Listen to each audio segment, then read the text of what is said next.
Welcome to the Smart Influencer podcast. If you're tired of chasing algorithms, second guessing your strategy, or feeling like you're doing all the things without seeing the growth you want, you're in the right place. We're your hosts. I'm Christina, And I'm Corinne. and we're bloggers, business owners, systems nerds, and founders of the Smart Influencer. Between the two of us, we've built multiple six-figure brands, launched digital products, hosted live events, and coached creators who are ready to level up. Each week, we break down what's actually working in today's creator economy, from monetization and list growth to systems, automation, and building a business that doesn't own you. Because this isn't about hustling harder. It's about building smarter. Let's get into it. So today we are chatting with Kelly Martins from Grady Collective about mindset. Welcome to the show, Kelly. Why don't you tell our listeners a little bit about yourself? Hi, thank you guys so much for having me. I'm excited to be here. So I appreciate you guys inviting me onto the show. So my name is Kelly Martins. I'm an entrepreneur, branding and marketing professional, motivational speaker, author. I'm a domestic abuse survivor and advocate. I'm a lot of things. But I want to talk to you guys first and foremost about where it all started. And because I feel like that's the most important. So my entrepreneurial journey started after leaving an abusive relationship. So when I got out of that, I was just at my rock bottom, more or less, right? So I was depressed. I had my independence stripped away from me. All the things that I just really loved about myself, I felt like were taken away and I no longer had. And in going through that, I only wanted to do things in life that I was passionate about. So it kind of made me sit back and take this like self inventory and look at like, all right, what about my life don't I love, right? And that started with my career. So I had a great job at the time. I worked for a school department in IT.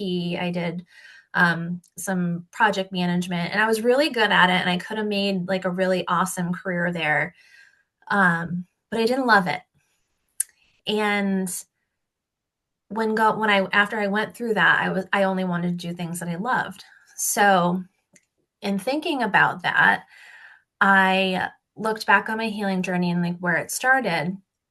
And to some people, it may seem silly, but if you've ever been depressed or dealt with depression, you know how hard it is to just do simple things, right? So my whole healing journey started with getting up and getting dressed. So I promised myself, all right, Kelly, like if you can get up and take a shower and do your hair and do your makeup, even if you're sitting on the couch having a bag of chips, watching Netflix, like you're going to look hot while you do it, right? Mm-hmm. So I made that promise to myself. And obviously there's layers to healing, right? And just like wake up one day, get dressed, and I was just, back to normal. But that is what prompted me to open my first business, which at the time was called Contribution Clothing, and it was an online boutique. And that business really focused on female empowerment. I did a lot of partnerships with nonprofit organizations that supported women specifically. And I went on this whole journey of focusing on doing things that helped women. And it helped me heal quite a bit. And as I started to heal, I rebranded my business to the Grady Shop. So I have 3 business names now. So the Grady Shop, Grady Collective, Grady Consulting. So you can kind of see that like Grady means something to me, right? So that is actually short for gratitude. And part of that rebrand, I wanted to shift the focus of what I was doing and what I was about, because as I healed, I started to become so grateful for the hardships that I had in life, because I started to love who I was and what I was doing. And I wouldn't have been able to do that if I hadn't had those experiences, right?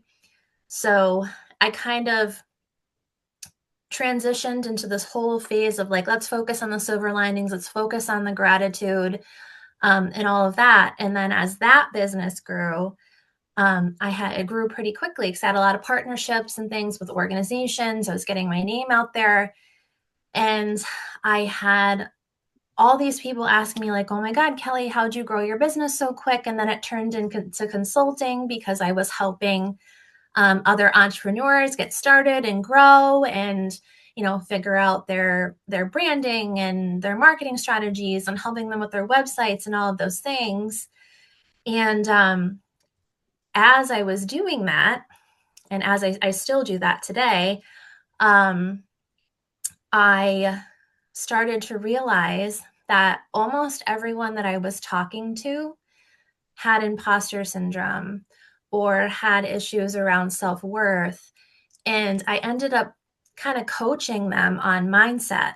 So that is actually where Grady Collective came from, because Grady Consulting focused on business. I was like, all right, there's a need for this on a personal level, right? So the collective focuses on mindset work for the individual, where the consulting focuses on the business side of things. So I know that was like a long-winded intro about what I do and what I'm doing and how I got there. But I feel like it's important because it kind of like shows you my full why. Right. Um, and Well, and it's how I great context. Understand like why you do what you do and who it's yeah, meant to help. exactly. So a couple things. First of all, kudos, like just kudos to having the strength to walk away from that situation. Thank Um, you. yeah, have not experienced it personally, but know people that have, and it's I know it takes a tremendous amount of strength to. I always say talking about. I always talk about like choosing your hard, right? Like everything's hard. You just have to Mhm. choose it, and both things are hard. It is as hard to walk away as it is to stay and endure that type of abuse. So, like, just kudos for walking away from that. But the thing that really fascinates me is the mindset shift that it took to do it, and then to Mhm. take that and grow out of it. And there's I'm so bad with names. I'm trying to look for the book. I've been reading a lot about mindset this past year, and there's someone who ties it to the neuroscience, and he does some. I want to say, I'm going to say the wrong name, so I'm not even going to guess it. But he talks a lot about how he coaches people that have been through horrible traumas, right? Like that were terribly abused, and how when they get through the mindset shift, they say exactly what you said, that no matter how terrible it was, they end up in a place where they're genuinely grateful for it because Mhm. it's what led them to become who they are.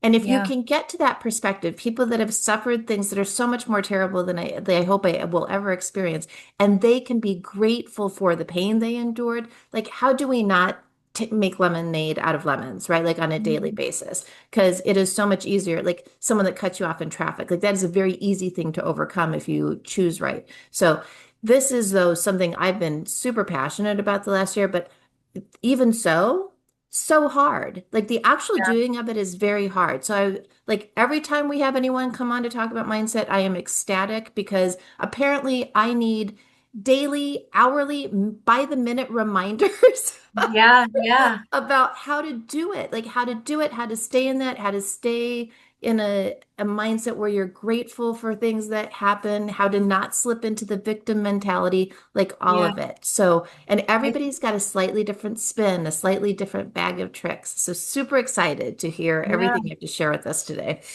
I think And I too, think like people tend to wait for happiness to happen to them, right? And it's actually like you have to put work into being happy. Which is kind of crazy if you think about it. Like you have to have like mindset practices, mindset tools, because for some reason, as humans, we are just negative. And I don't know if it's the news or what it is, like all the things that are going on in our world, but we are just wired to negativity for some reason. So we have to put almost extra energy into doing the things that light us up. Right. Well, and And I always and I have to think remind myself sometimes it's a choice. You yeah, choose to be yeah, happy. exactly. Yeah. Sorry, Christina, what were you saying? I think sometimes too, it's who you surround yourself with. If you surround Mm, yourself with people who are negative, you're going to feel negative all the Right. time. And yeah. that's a very real thing. And once you start finding where those sources are and removing yourself from them, it's so much easier to eliminate that. Yeah. 100%. Yeah. Kind of like finding the dark clouds in your life and moving away from them. Yeah. Yeah. I want to talk about too, just to kind of backtrack a little bit, because I know I kind of gave you a high level of my story. I'm happily married now and, everything's great. But something that I want to highlight is I didn't realize. So I was diagnosed with PTSD and high functioning anxiety. And it wasn't until 2 or 3 years after I got out of my abuse. And um, that is really when I started focusing on my mindset work. So it kind of like when I'm really stressed out, it triggers anxiety. And when I have anxiety, it triggers my PTSD. So I always have to put my mindset first and foremost, which is why mindset tools and practices have become so important to me. So they become daily things, right? So I intentionally sit down every day and I look inward and I'm like, all right, do I have anything that's going to stress me out today? And then I'll do like EFT tapping, or I'll do journaling, or I'll do meditation, just something on it to help me clear any nerves that I may have or anything around it that is kind of negative-ish, you could say.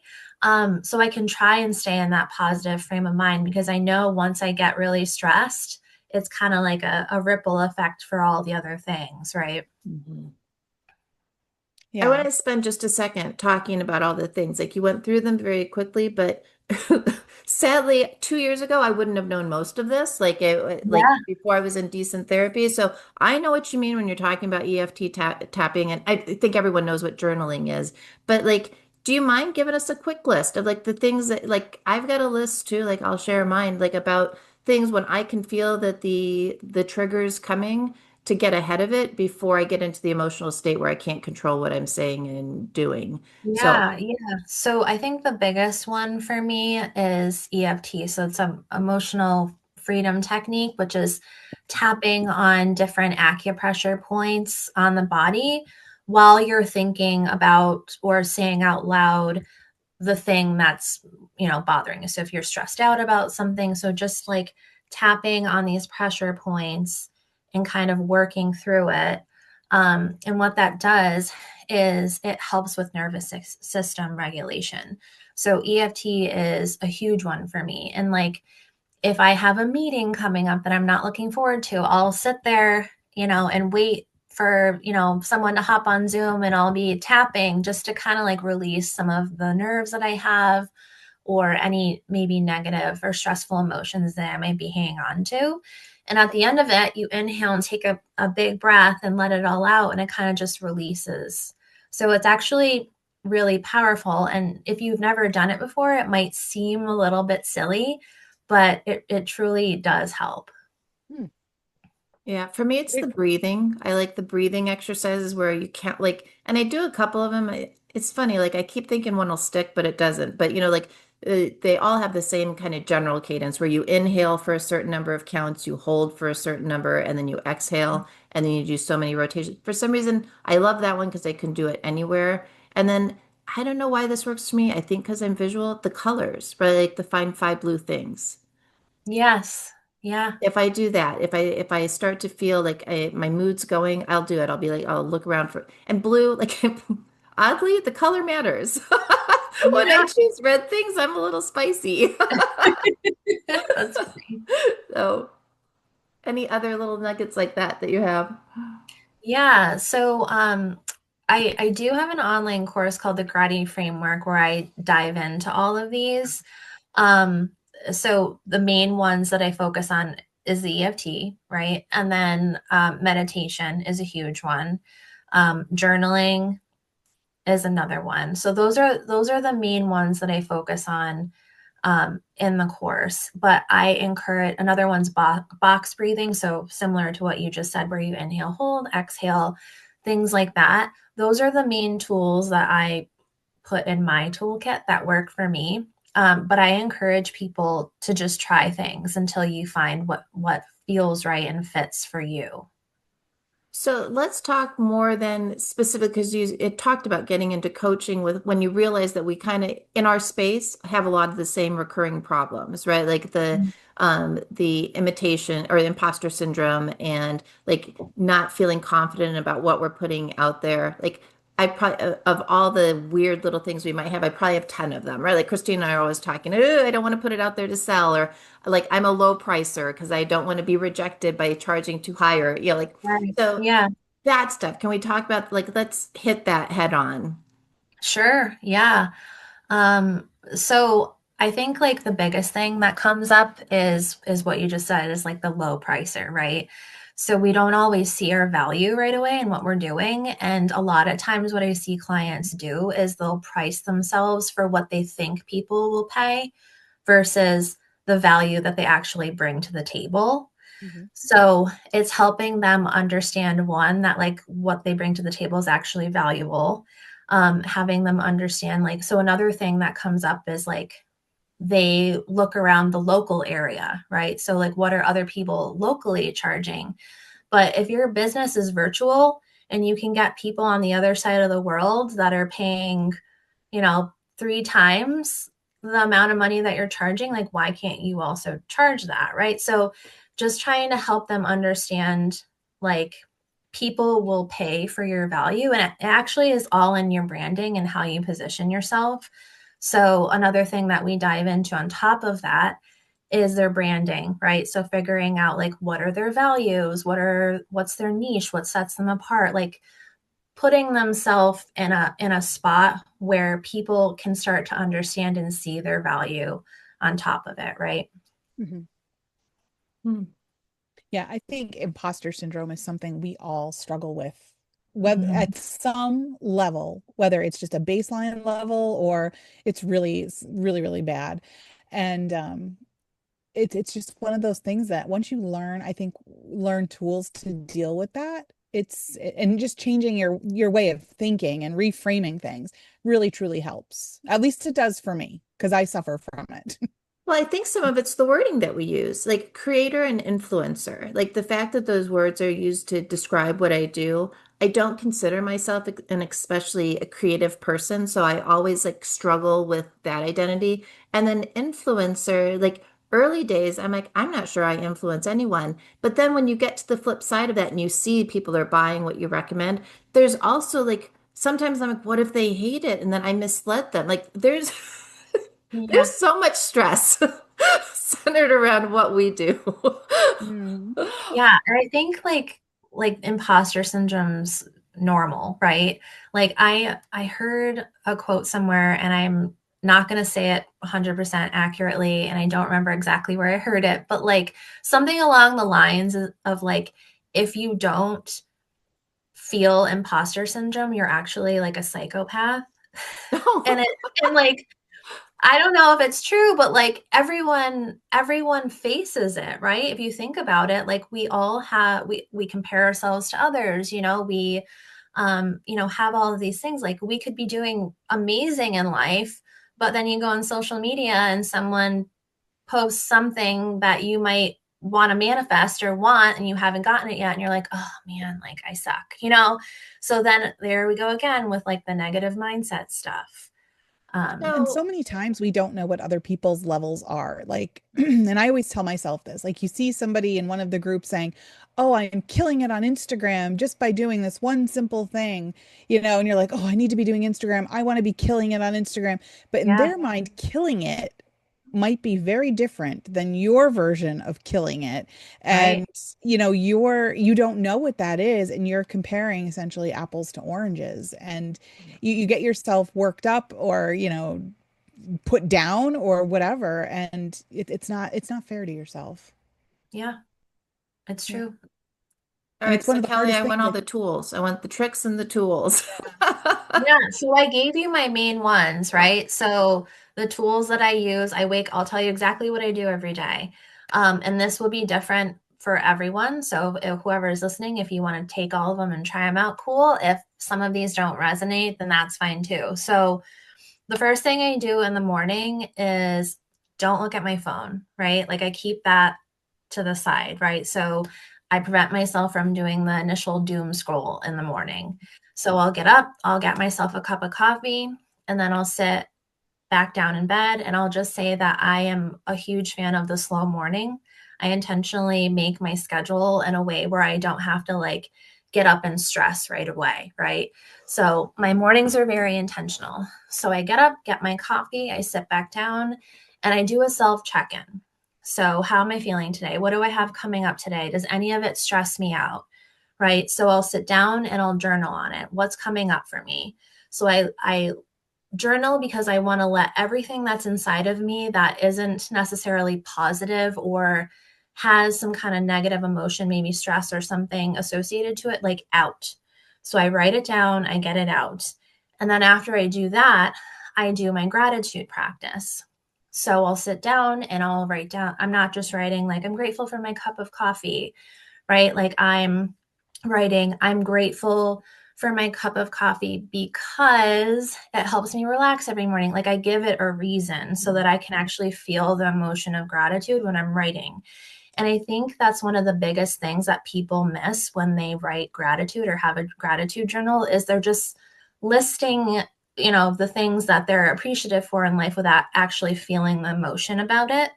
So I'm very intentional about making sure as I'm writing, I'm feeling those feelings about whatever it is that I'm writing down, like my husband, my dog, whatever. I'm giving reasons why I'm grateful for them. Mhm. And then after that, what I'll do is I will do an EFT tapping. And even if I feel great, like I'll do a positive one, like I'm feeling great today. And then I'll, work through that.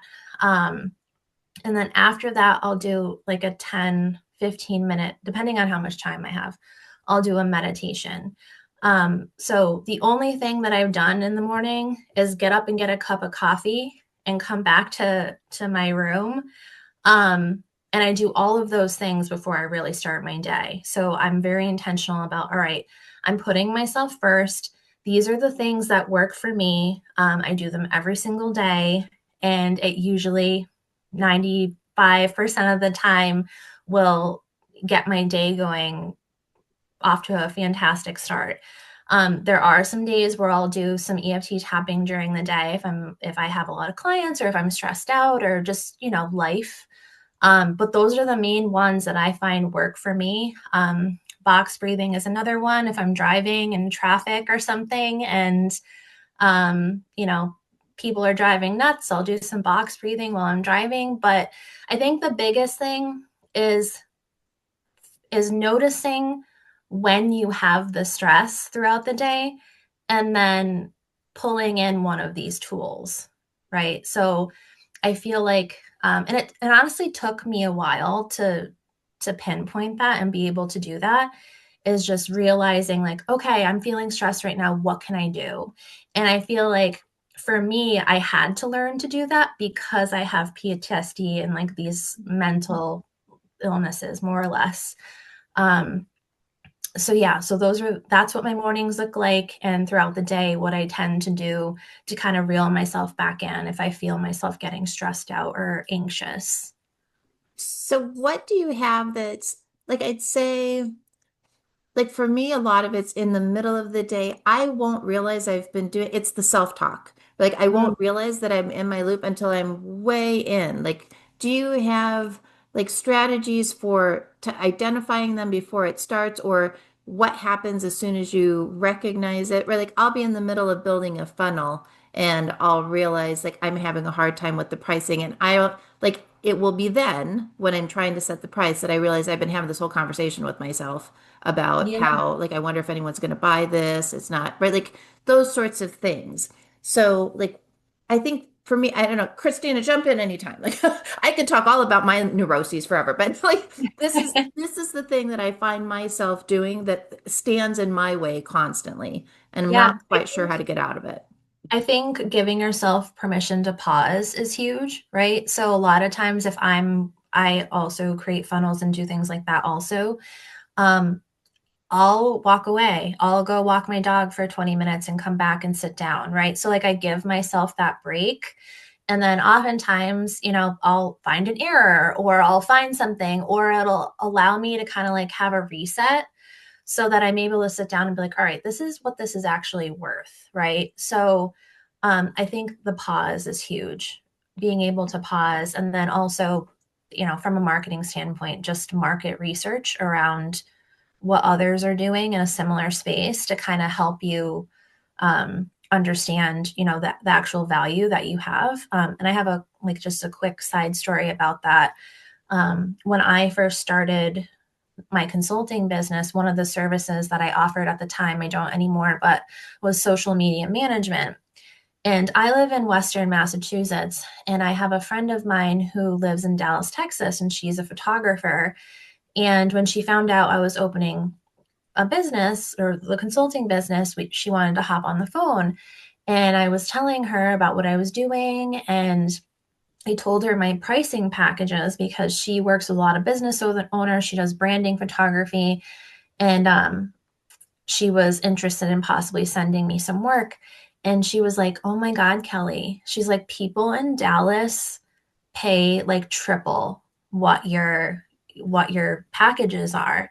And in that moment, I was like, okay, here I go. I'm pricing myself for what I think people in Western Massachusetts will pay when there's people all over the country that will pay double, triple that, right? So that for me has always been a reminder every time I go to price something that like there are people in other parts of the world that will pay big money for things, right? So just a little side I think I tangent need to on go that. find that data because I am a Midwest girl, right? Like, and it's true. Like the joke that they all have about us, like you compliment something we're wearing, like, oh my God, I got it at TJ Maxx for $5. Like we're proud of a deal. Like, so Yeah, in my mind, it's not even what I think people will pay. It's what I'm willing to pay if I was going to go buy it from someone else. And because I can make it, usually that's a very low price. So right, like right. I've got to go start looking for that data because the numbers in my head don't align with Christina. You and I have talked about this too. Christina had a coach that was,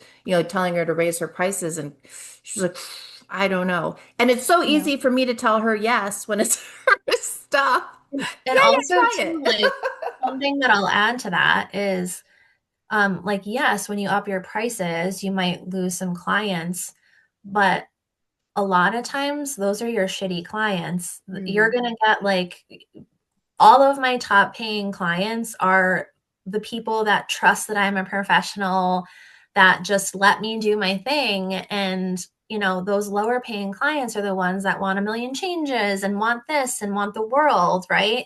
So it is true that when you value yourself, you're also going to attract people that value you as well. I And think I I think need to listen sometimes to the, too, it okay. could be the client that you're talking to might come out with something negative and that sticks with you and then kind of rears its ugly head every single time you go to do something. You're just hearing that negative speak from that one person that kind of clouds everything. And I know for me, that's been one of the things I have to self-talk myself out of and say that was just one person. That was one opinion that shouldn't rule everything I do. And essentially give myself permission to try different things, like different pricing structures, different models, different things like that. And I tell myself, I'm like, Chris, you're not curing cancer here. You're putting out a funnel for an ebook. Like the world is not going to come crashing down if you don't nail it right the first time. Like it's okay. And Yeah. I think sometimes just giving yourself that permission to ignore the criticism and ignore what everybody else is telling you and try something you want to try. It's okay. Yeah. And one thing I want to add to that is like those situations are the perfect opportunities to do tapping and journaling, right? Mm, Because it allows you to release those negative thoughts and let them go. yeah. So the next time, hopefully you don't have a next time, but the next time that happens to you, I would do some EFT and some journaling to just kind of release it Oh, and get it out. I'm going to tell you that negative thing is in the back of my brain every single time. It Yeah. lives there rent free. And Yeah. I let it live there rent free, but I'm always talking myself around it when it surfaces. But also too, like that client just wasn't meant for you, right? So Absolutely. Yeah. they're not your ideal client. And so, there's always going to be people out there that are going Yeah. to make negative comments about this and that. But something to go back to too is like, is that the person that you really want to be working with? And if the answer is no, then it's probably a good thing that they didn't sign up with you or do Yeah. whatever work with Because it you. would have So, been trouble all the way through. yeah, We exactly. know that. Yeah. So finding the silver linings, I think, is huge with Mhm. you know, situations like that too. Cause it's like, all right, so this comment made me feel bad, but at the same time, like I don't actually want to work with this person. They're not my ideal client and they would have been a headache, right? So just kind of like trying to reframe it in a more positive way. I find that to be really helpful. And it's funny too because I find myself relating back to like lessons I teach my son. I would say teenager, he's no longer a teenager, but just the lessons I tell him, they really apply so much to business. Like he was Mhm. struggling when he was in middle school with this bully. And I'm like, listen, you just got to learn to deal with it now because all through life, you'll run into people that are like that. Like they have Yeah. that personality of this person. So learn to deal with it now while you're 11 and 12. And then when you get older, it'll be so much easier. And I have to tell myself now that as an adult because it also, applies to business. You have customers that have a certain personality. And once you learn how to handle that, it's so much easier the second and third and fourth time you run into that personality type. Absolutely. You I just have know. to be aware that you're in that situation. Yeah. The awareness is the biggest part, right? Yeah. Is just Mhm. having the recognition, like, okay, this is this type of person. And, Mhm. I'm lucky and grateful to be in a position in my business now where, like, if I hop on a discovery call with someone and I don't feel like I vibe with them, like I always say, like, if it's not a hell yes, it's a hell no. So, like, I'll actually recommend somebody out, like, hey, I think this person might be a better fit for you. I'll actually turn them away if I don't think that they're going to be like the type of person that I want to work with. Mm, And obviously, when you first start your business, you can't always do that. But I feel really grateful to be at that point now in my business where I can just be like, right. maybe they're not for me. Yeah. So, And when you're just starting out, you're kind of, I don't want to say the word desperate, but you're desperate for business, right? You have to pay the bills. So you're taking anybody and everybody that has yep. a pulse coming your way. Those are the biggest lessons in business, though, because Mhm. that's where you really learn to set boundaries, right? Which I feel like, especially if you're a solopreneur, that is one of the hardest things to learn as a business owner is setting boundaries with clients and customers. Yeah. Yeah, It can be pretty for sure. hard. But you're For right. sure. It's the low ticket customers that are the most demanding. Like they will suck the life right out of you. The people Mm, that are willing to pay a lot value their time. So they're not Right. like I built my business on free printables, right? Like my site was a lot of free printables. And I get more emails. I have more issues with the people that got a freebie than people that'll spend me $24 on a planner. Like that I never hear from them unless they come back to buy something else. Like it's the freebie seekers that Yeah. that suck the Yep. life out of me. So, Yep. hmm. So are there any other strategies you can share with us today? Uh, I'm trying to think what else I can and pull out of my toolkit here. Yeah, I think just the awareness piece is trying to like that like that's when you're going to make the biggest mindset shifts, Mhm. right? So it's like being aware when you're stressed out, being Mhm. aware um when you're dealing with someone negative, being aware, like the awareness is where the mindset shifts actually happen, because that's when you're like 2 o'clock on a Thursday, you're like, wow, I'm really stressed out, what tool can I use to help bring me back, right? So you can't do that unless you're aware of it. So the where I think, trying and being patient with yourself about it, right? But it all comes down to being aware and the awareness around how you're feeling on a regular basis, right? And um, pulling in those tools when you have those realizations. Yeah. So can you I tell think us a little more about your Grady framework? So if anyone's listening is like, I need more of this, like how is that structured? Yeah, so it is a 5-week self-paced course, and It's focused on creating daily practices that help you kind of reset your nervous system, where I help you focus on like finding the silver linings and the positives and focusing in on it's really based around gratitude. So each week there's a lesson, there's a meditation, there's a bunch of journal prompts for each day, and then there's like a video for EFT tapping. So by the end of the 5 weeks, hopefully you'll be able to have some takeaways, right? So whether that's pulling in some of those tools or kind of rewiring your brain a bit so that you're focusing on more of the positive than the negative. But like anything, it's you get what you put into it, right? So it's a self-paced and you can put as much energy into it as you can or want.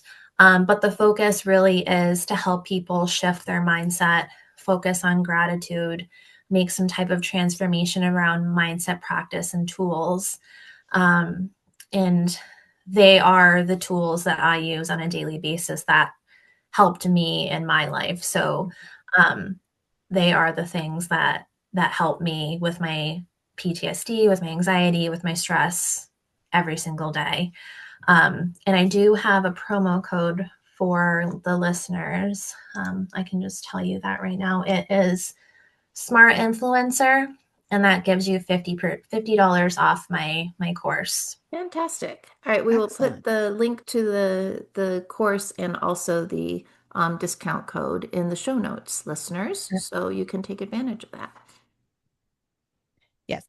Well, Kelly, this has been such a great conversation. Thank you for joining us today. Why don't you tell our listeners where they can find you online? Sure. So for the Grati Collective, it is graticollective.com, and that is GRATI. So that's short for gratitude. And then for consulting, it is graticonsulting.com. Awesome. Fantastic. And listeners, if you want to take action on what we talked about today, make sure to head over to her gratitude, the Grati framework. We will put the link in the show notes and use code SmartInfluencer to get $50 off. Yep. And if you like what you heard today, make sure you give us a great rating on your podcast listening app and or YouTube if that's where you're catching us today. And thank you so much for joining us. Thank you for having me. I appreciate it. Thank you. If today's episode gave you clarity, direction, or even just one solid aha moment, that's your cue to take action. Make sure you're subscribed so you don't miss what's coming next. And if you found this helpful, please share it with a creator friend who needs to hear it. Smart creators build in communities. And if you're ready to go deeper, whether that's through our mastermind, live events, or free resources, head to smartinfluencer.com and get on our list. That's where we share the strategies, tools, and behind-the-scenes insights we don't always talk about on the podcast. Thanks for hanging out with us today. Now go build something smarter.